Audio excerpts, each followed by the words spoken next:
እንገባለን።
ጸምር ማለት ግምጃ ነው።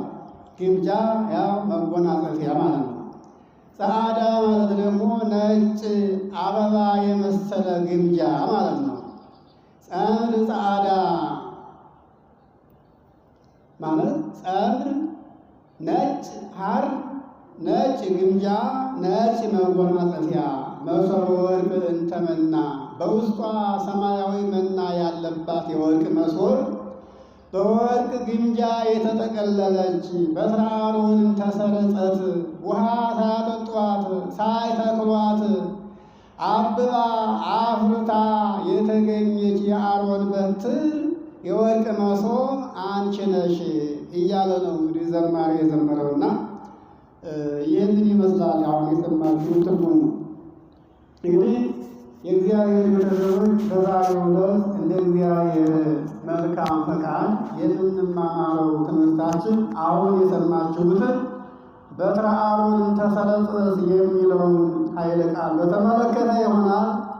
ይህችም በትረ አሮን ማናት የሚለውን ነው እንግዲህ የምንመለከተው። ይህንን አሁን በኦሪት ዘኍልቍ ምዕራፍ 17 ቁጥር 10 ላይ ያለውን ኃይለ ቃል መነሻ አድርገን አሁን የሰማችሁትን ቃል እንማርበታለን ማለት ነው። ይህም ምንድን ነው የሚለው? ምልክት ሁና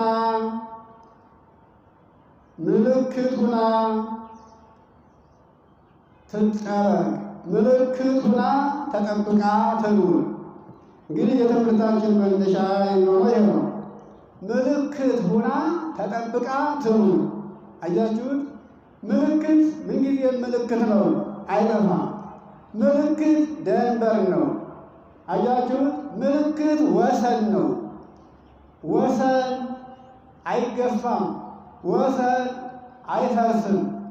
እንግዲህ ወሰንን፣ ምልክትን፣ ድንበርን ሊያፈርስ የሚያስብ ሁሉ ያ ሽፍታ፣ ወንበዴ፣ ቀማኛ፣ ሕግ አልባ የሆነ ሰው ማለት ነው። አያችሁ፣ ሕግ እንዳይፈርስ፣ ሕግ እንዳይጣስ፣ የሰው ልጆች ሁሉ ከሕግ ውጭ እንዳይሆኑ፣ ሕግ እንዳይተላለፉ፣ እንደ ራሳቸው ፈቃድ እንዳይሄዱ ምልክት ሆና ተጠብቃ ትኑር። አያችሁ፣ ይህንን የትምህርታችን መነሻ በደንብ ያዙትና እናንተም ቤታችሁ ማንበብ ስትጀምሩ በደንብ አድርጋችሁ ታውቁታላችሁ፣ ሊገባችሁ ይችላል። ይህንን ኃይለ ቃል የተናገረው ማን ነው? እግዚአብሔር አብ ነው። አስቡት እንግዲህ የተነገረው ለማን ነው? ለሙሴ ነው። ሙሴ ጸሐፊ ነው። የማን ነው ጸሐፊ? የእግዚአብሔር ጸሐፊ ነው። አያችሁ፣ አለቃና ጸሐፊ ናቸው። እግዚአብሔር አለቃ ሆኖ በሰማይ ለሙሴ ያሳው ይናገራል። ሙሴ ከእግዚአብሔር ተቀብሎ እግዚአብሔር የነገረውን ይጽፋል። ሙሴ ከሕሊናው አንጥቶ የራሱን ሀሳብ አላስቀመጠም። ለዚህ ነው ብዙዎቹ በሙሴ መጽሐፍ በአምስቱ መጻሕፍት የሚተማመኑበት። ሌሎቹን መጻሕፍት እንኳን አንቀበልም ቢሉ በሙሴ መጻሕፍት ግን ብዙዎቹ ያምኑበታል። ለምን?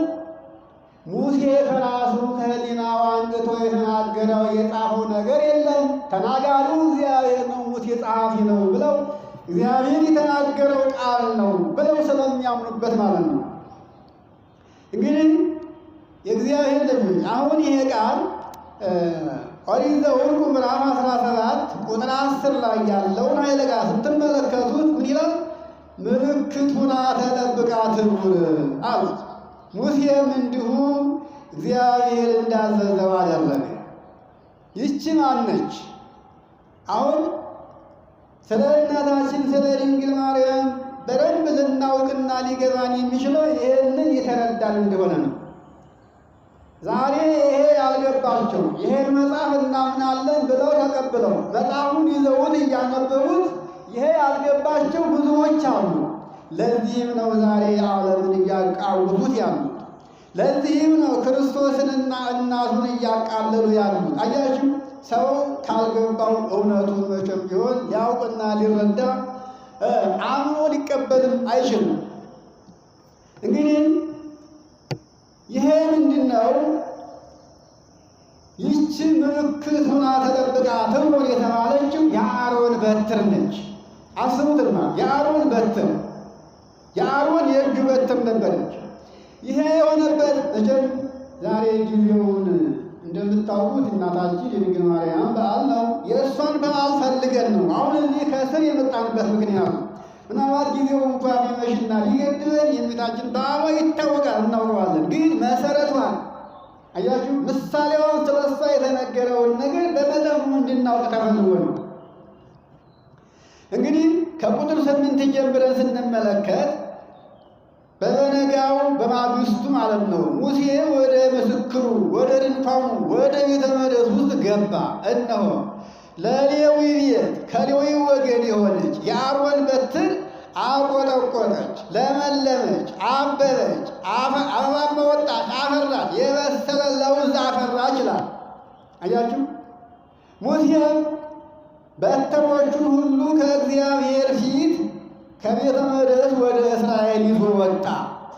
በትሮቹን እኒህ በትሮች እንግዲህ አሁን ልነግራችሁ ነው። ይዞ አወጣቸው። እነርሱም የእስራኤልም አለቆች ሁሉ በትሮቻቸውን አዩ። ሁሉም ሰው እያንዳንዱ በትሩን እየያዘ ሄደ። እግዚአብሔር ምን አለ? የአሮንን በትር ግን ወደ ድንኳኑ ወደ ምስክሩ ታቦቱ ወዳለበት መልሳ አስገባና አስቀምጣ ነው። አያችሁ፣ አሁን ይህንን ታሪክ ዝም ብለን ታሪኩን እናንሳና ታሪኩን ታሪክላችሁ። አሁን የመነሻችን የነገርኳችሁ እግዚአብሔር ስልጣን ለሙሴና ለአሮን ሰጥቶ ነበረ። በሙሴና በአሮን አማካይነት አባቶቻችን እስራኤል 430 ዘመን በግብፅ ምድር እየተቀጠቀጡ ሲኖሩ እግዚአብሔር ሐዘናቸውን መከራቸውን ተመልክቶ ሙሴን ከምድያም አምጥቶ በሙሴና በአሮን አማካይነት ሙሴና አሮን ከፈርዖን ጋር ተካሰው እስራኤልን ከግብፅ ምድር በብዙ ተአምር አወጡ። አስቡ። ያ ሁሉ ሲሆን እስራኤል ከግብፅ ምድር ከወጡ በኋላ ሙሴ እንደ ፓትርያርክ ነው፣ እንደ ጳጳስ ነው። ለአሮን ክህነት የሰጠ ነው። ለአሮንና ለአሮን ልጆች ክህነትን የካለ ሙሴ ነው። አያችሁ። ሙሴ ደግሞ ከራሱ ሳይሆን ከእግዚአብሔር የተቀበለው ስልጣን ነው። እግዚአብሔር በሙሴ አድሮ ስራውን ይሰራል። ሙሴ በእግዚአብሔር ተቀብቶ እግዚአብሔር ሊሰራ የሚገባውን ክህነት ለአሮን ሰጠ። አሮንን ካለ፣ የአሮንንም ልጆች ካለ። አያችሁ፣ ካህናት አደረጋቸው። እግዚአብሔር እስራኤል ከግብፅ ምድር ከወጡ በኋላ የሌዊን ወገኖች በጠቅላላ ለቤተ መቅደሱ አገልጋይ እንዲሆኑ መረጠ፣ ሰበሰበ። እስራኤል ከግብፅ ምድር ሲወጡ ሁሉ በየነገዱ ሲቆጠር የሌዊ ወገን አልተቆጠረም። የእግዚአብሔር አገልጋይ ካህናት ተብለው ስለተሰየሙ ካህናት አልተቆጠሩም። ይገርማቸዋል። በዚህ ሰዓት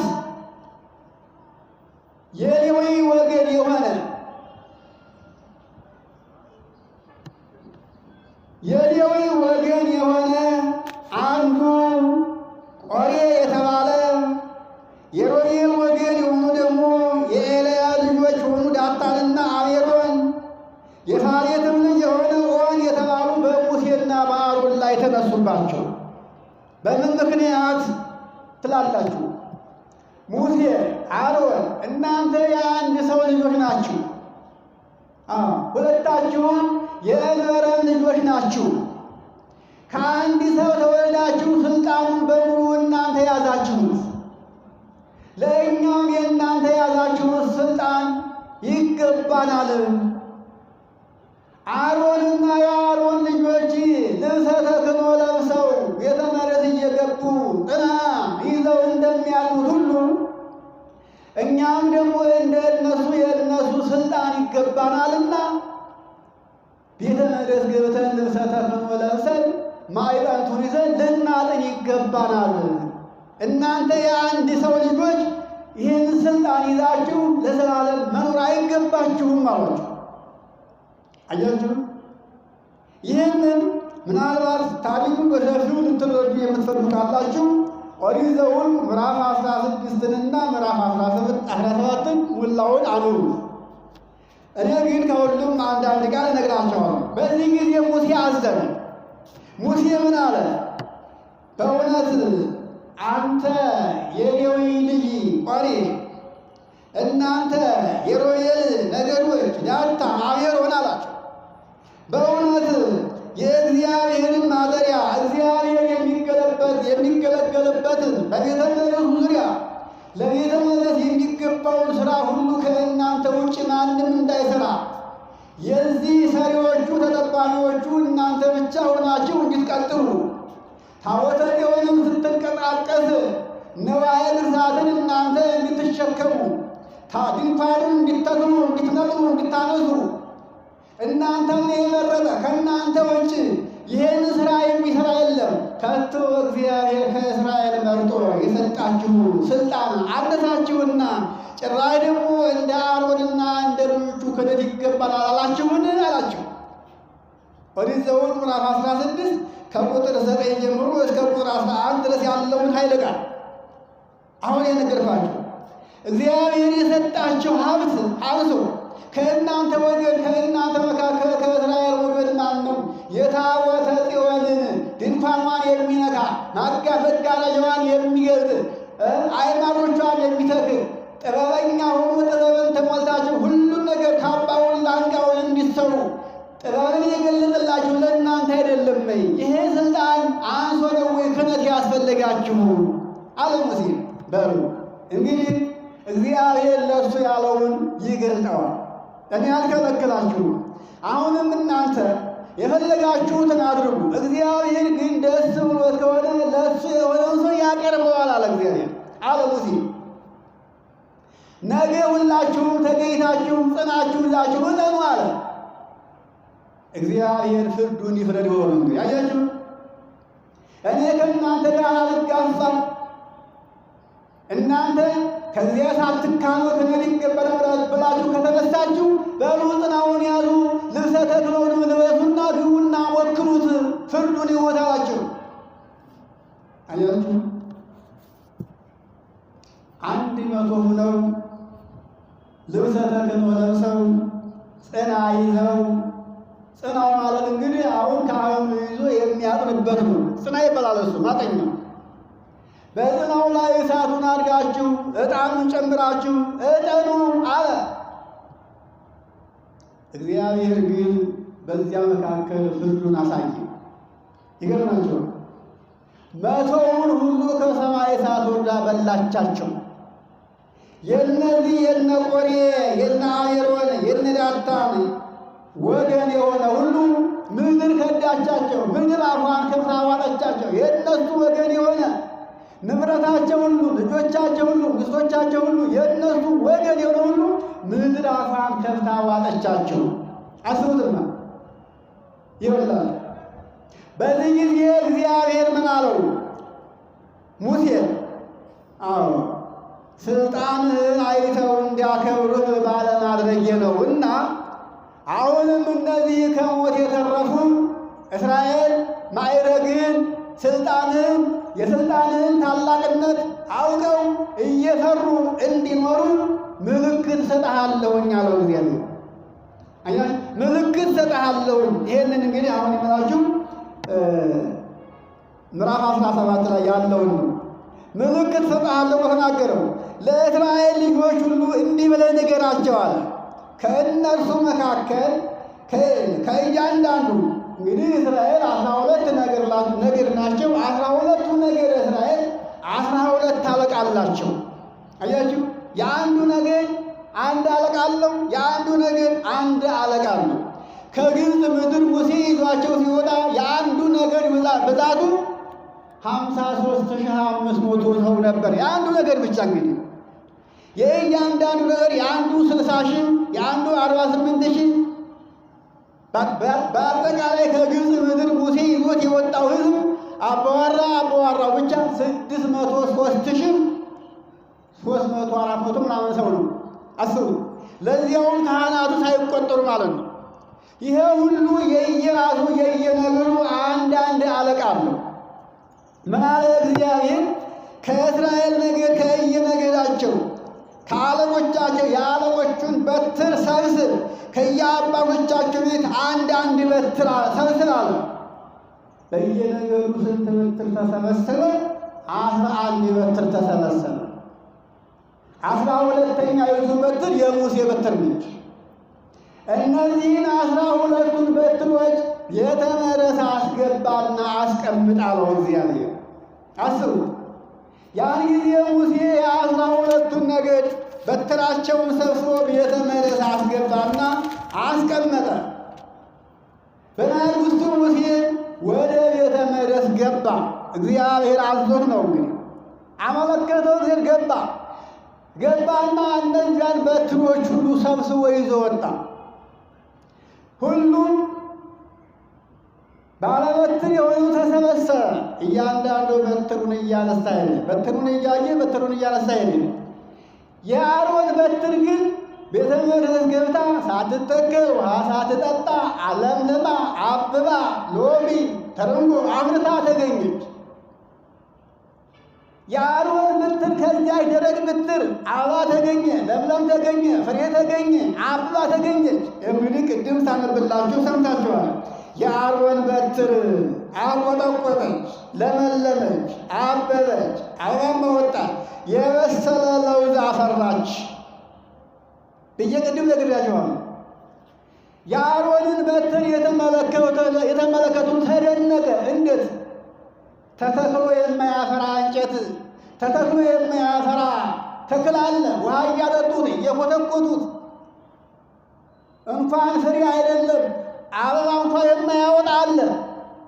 ከደረቅ መሬት ላይ ውሃ ሳትጠጣ ሳይተክሏት ለዚያውም በአንድ ቀን አበባ አፍርታ የምትገኝ ምን ድንቅ ነገር ነው ብለው ተደነቁ።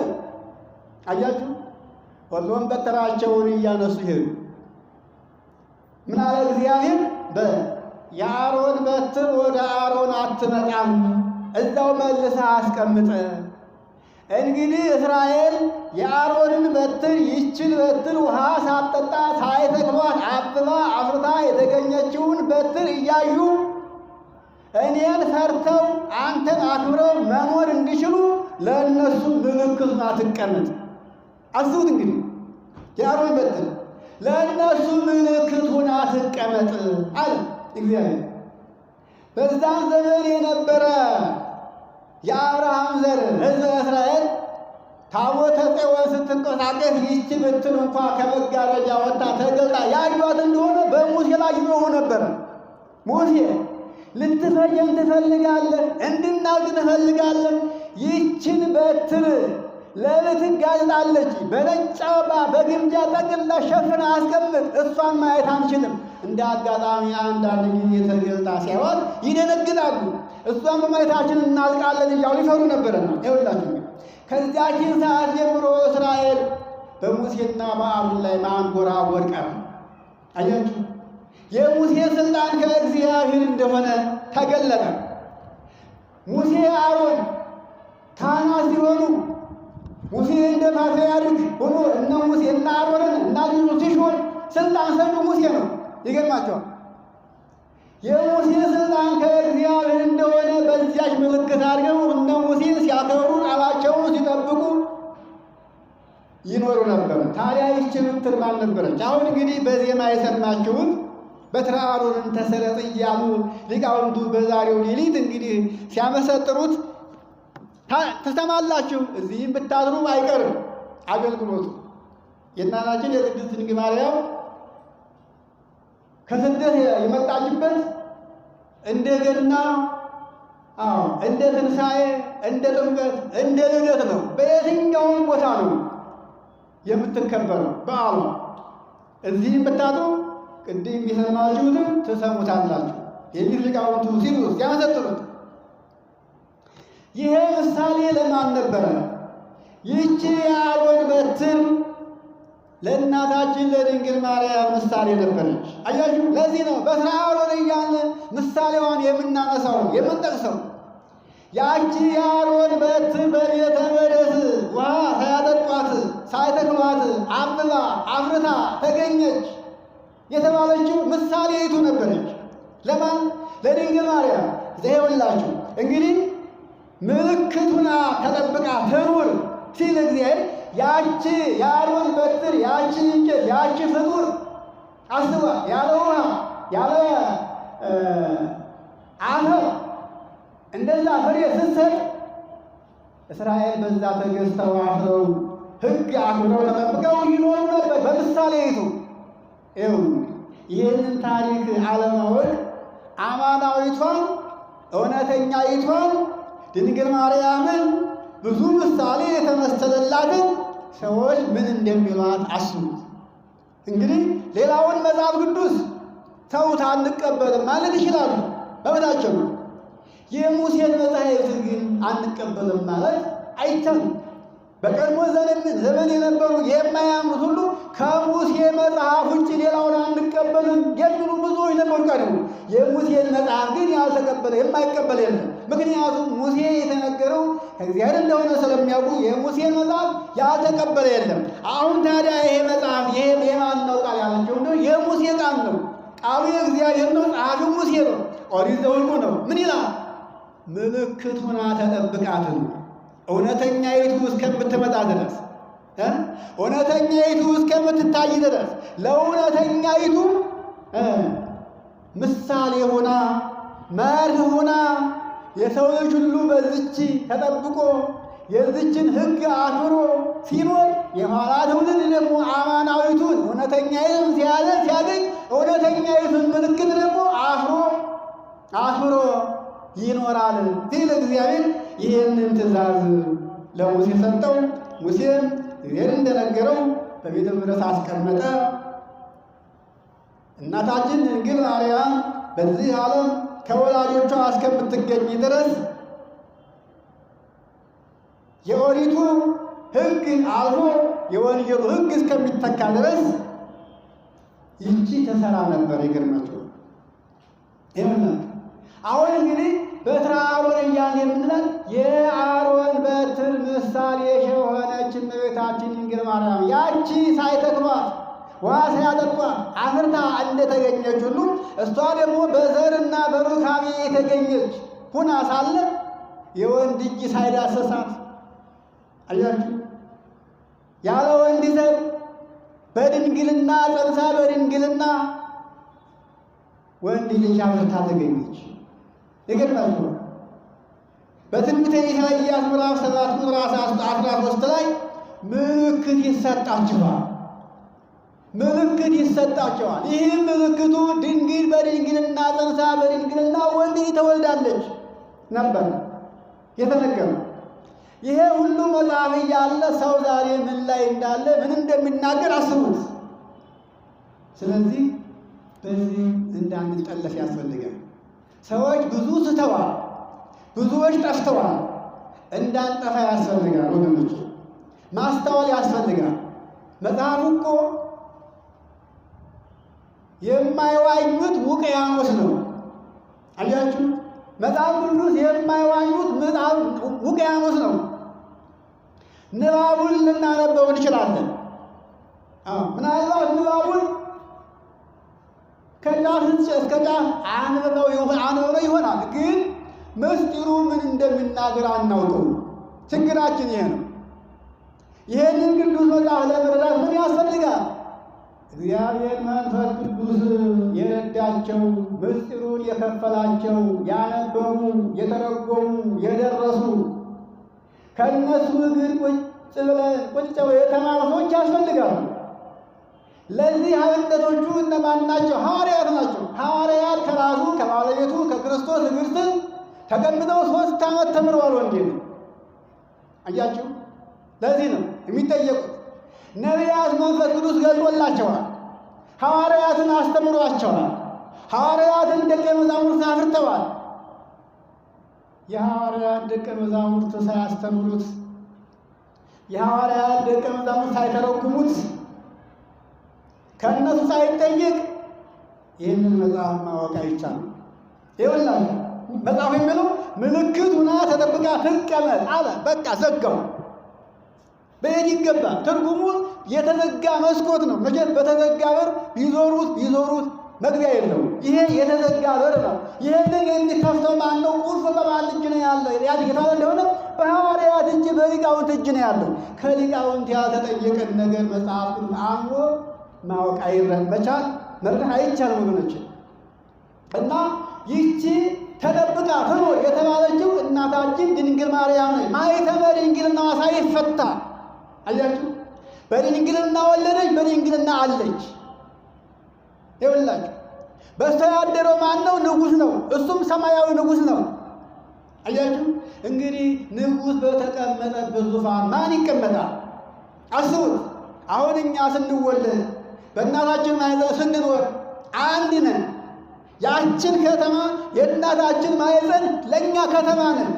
ተወልደን ወደዚህ ዓለም እስከምንመጣ ድረስ ለእኛ ከተማ ነች። በዚያች ከተማ አንድ ሆነን ኖርንባት። እኛ ከወጣን በኋላ ግን ደግሞ የእኛ ተከታይ ወንድማችን እህታችን ይኖሩባታል። አያችሁ በዚያች ከተማ ስንት ሰው ይኖርባታል?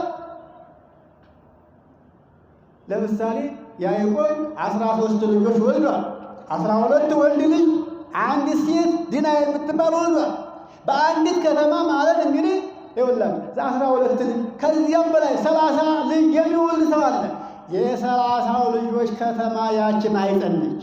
አያችሁ የድንግል ማርያም ማኅፀን ግን የአንድ ንጉሥ ማድሪያ ብቻ ሆነ የቀረችው። ያም ንጉሥ ማኅፀኗን በሯን ሳይከፍት ነው የገባው። በተዘጋ ማኅፀን በተዘጋ በር ገብቶ 9 ወር ከ5 ቀን በማኅፀኗ አደረ። ሳይከፍት ገብቶ ሳይከፍት ወጣ። ያ ድንግልና እንደታተመ አለ። አያችሁ ተጠብቃ ትኑር ተብሏል። ምሳሌዋ ምልክት ሁና ተጠብቃ ትኑር። አሁን ምልክት ሁና ተጠብቃ ትኑር የተባለችው የሙሴ በትር ሁና ሳለ የሙሴ በትር ደግሞ ስራዋን ሰርታ ዘመኗ ሲፈጸም ለዚህ ትውልድ ለዚህ ዘመን ምልክት ሆና ተጠብቃ እንድትኖር የተነገረላት ድንግል ማርያም ነች። ይኸውላችሁ ሰው የእናታችን የድንግል ማርያምን ታሪክ በደንብ ካልተረዳ ካላወቀ የሚናገረው አያጣም ወገኖች፣ የሚለው አያጣም። ግን እግዚአብሔር ሰውን እንዲጠፋ አይፈልግም። ብዙ ይናገሩታል፣ ብዙ ይተቹታል፣ ብዙ ስም ያወሩለታል፣ እሱ ይታገሳቸዋል። እኛ ግን ከእነሱ ጋር ሰይፍ እንማዘዛለን። አያችሁ፣ በሰይፍ አይደለም ሃይማኖት የምትቀነው፣ በሰይፍ አይደለም። ራስን ለሰይፍ ሰጥቶ ነው ሃይማኖትን ማቆየት። የእኛ አባቶች ሃይማኖትን ሲያቆዩልን ሰይፍ መዘው የሰው ደም አፍሰው አይደለም፣ የሰውን አንገት ቆርጠው አይደለም፣ የሰውን ባት ቆርጠው አይደለም። ራሳቸውን አሳልፈው ለሰይፍ ሰጥተው ነው ያቆዩልን። ሃይማኖትን በሰይፍ ማቆየት አይቻልም። ብዙ ነቃፊዎች፣ ብዙ ሞኞች ዛሬ ተዘርተውብናል። የእኛው ደግሞ ከእነሱ ጋር ነው፣ እንሰማቸዋለን። ከእነሱ ጋር ኅብረት አንድነት አለ። ምናልባት ነገ ጨርሰው ሊለውጡን ይችላሉ። ስለዚህ እንድናውቅ ያስፈልጋል። ይሄ መጽሐፍ የሙሴ መጽሐፍ ነው። ምልክት ሆና ተጠብቃ ትኑር የተባለችው ድንግል ማርያም ነች። አስቡትማ፣ የማይዳሰሰውን ዳሰሰችው፣ የማይታየውን ወለደችው፣ ለእኛም ማሳየችን። ማሳየት ብቻ አይደለም፣ ሥጋውን ቆርሶ ደሙን አፍስሶ ሥጋዬን ብሎ ደሜን ጠጡ ብሎ ሰጠን። ይሄንን ያስገኘችልን ማነች? በስደት ዓለም 3 ዓመት ከመንፈቅ ቁራሽ እንጀራ የሚዘከር አሰዋታ መከራዋን ያየች በግብፅ በረሃ የተሰቃየችው ድንግል ማርያም ነች። ይኸውላችሁ ሰማያዊ መናን ተሸክማ እንጀራ ያምራት ነበር። ሰማያዊ ውሃን ተሸክማ ውሃ ይጠማት ነበር። የሚገርም ነገር ነው። ሆነች ይኸው ለእኛ ስትል ያልሆነችው ነገር የለም። አያችሁ፣ እናታችን ድንግል ማርያምን እኛ ባናከብራትና ባናመሰግናት ለእሷ የሚጎልባት ነገር የለም። አንድ ጊዜ በሥላሴ ተመስግና ከብራለች። እሷን አለማመስገን የሚቀርብን ለእኛ ነው። እሷን አለመውደድ የሚቀርብን ለእኛ ነው። እንድንወዳት እንድናከብራት ያስፈልጋል። ወንዶች አያችሁ፣ አሁን በእውነት እንወዳታለን፣ እናከብራታለን። በእርግጥ ከልባችን አይደለም፣ በከንፈራችን ነው። እሷን የወደደ እሷን ያከበረ ሰው ለዚህ ዓለም አይገዛም። አያችሁ፣ ልቡ 99 ነገር ማሰብ አይችልም። እሷን የወደደ ኃጢአትን ጠልታ ከኃጢአት የራቀች ከኃጢአት የተለየች የመለኮት ማደሪያ ሆና መለኮትን ተሸክማ ለሰው ሁሉ ቤዛነትን ያስገኘች የዓለሙ ቤዛ ስትሆን ሰው እንዴት ሕይወቱን ያሳዝናል። አያችሁ፣ ምንም ነገር ቢያምረን እንኳን ምንም እንኳን ተደብቀን ነገር የምሰራው ስራ ቢኖርም ወላጆቻችን እንዲያዝኑ እንዲተክዙ አንፈልግም። እናቴ ብትሰማ አባቴ ቢሰማ እንዴት ያዝን ብለን አባትነታችን እንዳያዝኑ ለእነሱ ብለን እየወደድነው እየፈለግነው የምንተወው ነገር ብዙ ነገር አለ። አያችሁ፣ ልባችን ይወደዋል፣ ነፍሳችን ተማርካበታለች።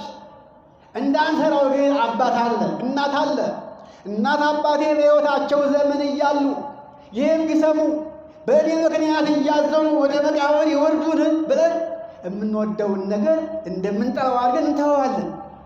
አያችሁ፣ ለምን? እናት አባት ናቸውና። ከእናትና ከአባት በላይ ታዲያ ማን ይበልጣል? እናታችን ድንግል ማርያም አትበልጥም? ይኸውላችሁ፣ ክርስቶስ አይበልጥም? እግዚአብሔር አይበልጥም? ወገናችን፣ የምንወደውን ነገር ለእግዚአብሔር ብለን እንድንተዋው ነው። እኛ የምንወደው ይህን ዓለም ነው። አያችሁ፣ ይህን ዓለም እንወደዋለን። ስለዚህ አባቶቻችን ይህንን ጣዕም ያለውን ዓለም፣ የሚናፍቀውን ዓለም፣ ፍቅሩ የማይጠግበውን ዓለም እግዚአብሔር ስለማይወደው ለእግዚአብሔር ብለው ትተውታል፣ ንቀውታል።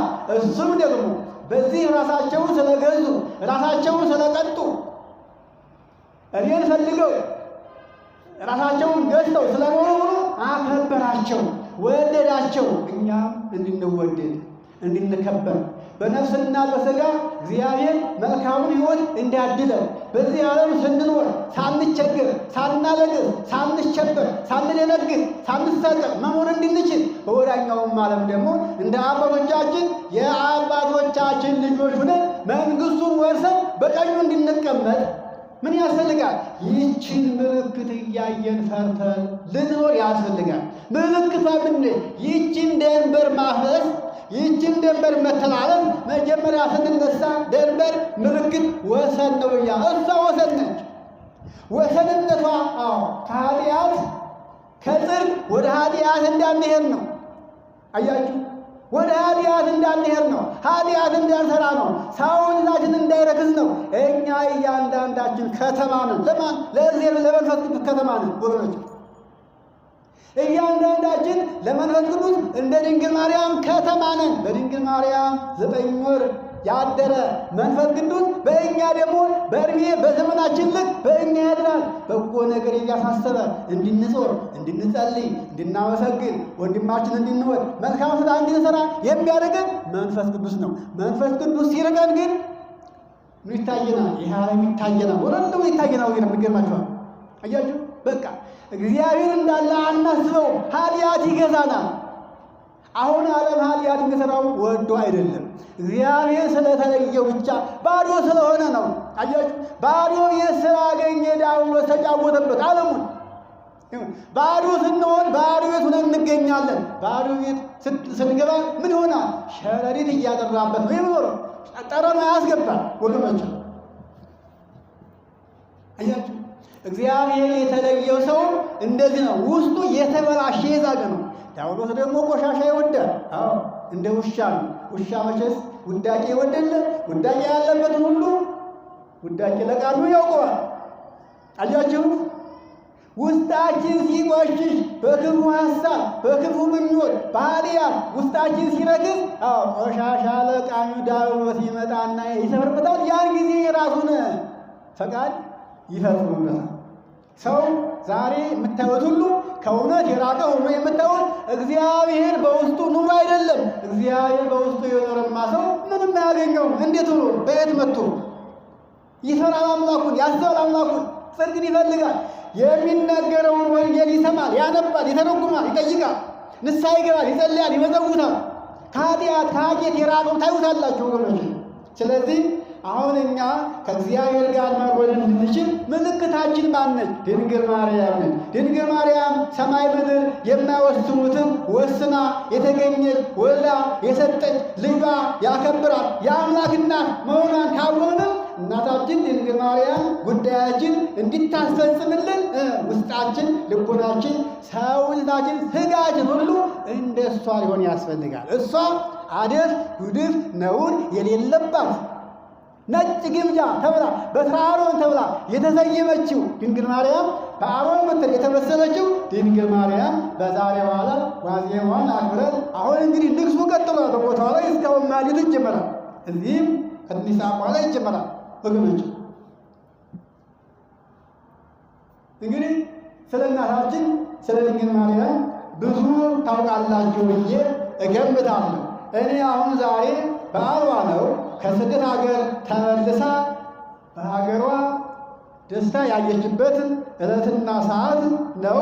ግን መነሻውን ሊቃውንቱ በማኅሌቱ መጀመሪያ ጸምር ጸዓዳ መሶበ ወርቅ እንተመና በነጭ ሐር በነጭ ግምጃ የተሸፈነች የወርቅ መሶብ የአሮን በትር አንቺ ነሽ እያሉ ሊቃውንቱ ስለሚያመሰጥሩት ይህንን መነሻዋን መነሻ አድርጌ በዚህ እንደ ጌሰነት ተምረናል። እንግዲህ የመከረን ያስተማረን አምላካችን እግዚአብሔር ክብርና ምስጋና ለእርሱ ይሁን። ኦሪት ዘኍልቍ ምዕራፍ 17 ቁጥር 10 ላይ ያለውን ኃይለ ቃል ምልክት ሁና ተጠብቃ ትኑር የተባለችው የአሮን በትር እመቤታችን ድንግል ማርያም ለዘላለም ተጠብቃ የምትኖር ለዘላለም ተጠብቃ የምትኖር ለሰው ልጅ ሁሉ ምልክት የሆነች የእግዚአብሔር ማደሪያ ዙፋኑ የሆነች ድንግል ማርያም ወደ እሷ ተሰብስበን ልጆቿ ሆነን መኖር እንድንችል የሚጠቁም የሚያሳስብ ነው። እንግዲህ ለዛሬው ይበቃናል። የሰላም ሌሊት አድርጎልን በነገው ዕለት ደግሞ በዓሏን በደንብ አክብረን በረከት እንድናገኝ ያድለን። ፈቃዱ ይሁንልን አምላካችን እግዚአብሔር። ለጸሎት እንዘጋጅ። ይቆየን።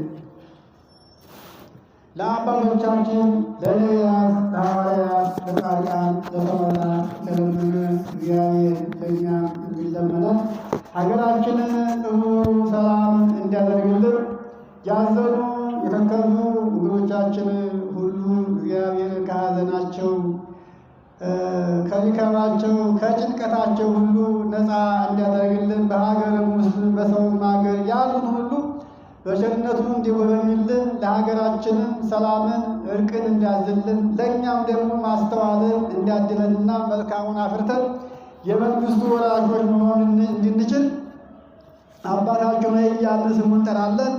አባታችን ሆይ በል። አባታችን ሆይ በሰማያት የምትኖር፣ ስምህ ይቀደስ፣ መንግሥትህ ትምጣ፣ ፈቃድህ በሰማይ እንደሆነች እንዲሁም በምድር ትሁን። የዕለት እንጀራችንን ስጠን ዛሬ፣ በደላችንን ይቅር በለን እኛም የበደሉንን ይቅር እንደምንል፣ አቤቱ ወደ ፈተናም አታግባን ከክፉ ሁሉ አድነን እንጂ መንግሥት ያንተ ናትና፣ ኃይል፣ ክብር፣ ምስጋና ለዘላለሙ አሜን። እመቤታችን ቅድስት ድንግል ማርያም ወይ በመልአኩ ቅዱስ ገብርኤል ሰላምታ ሰላም እንልሻለን። በሐሳብሽ ድንግል ነሽ፣ በሥጋሽም ድንግል ነሽ። የአሸናፊ የእግዚአብሔር እናት ሆይ ሰላምታ ላንቺ ይገባሻል።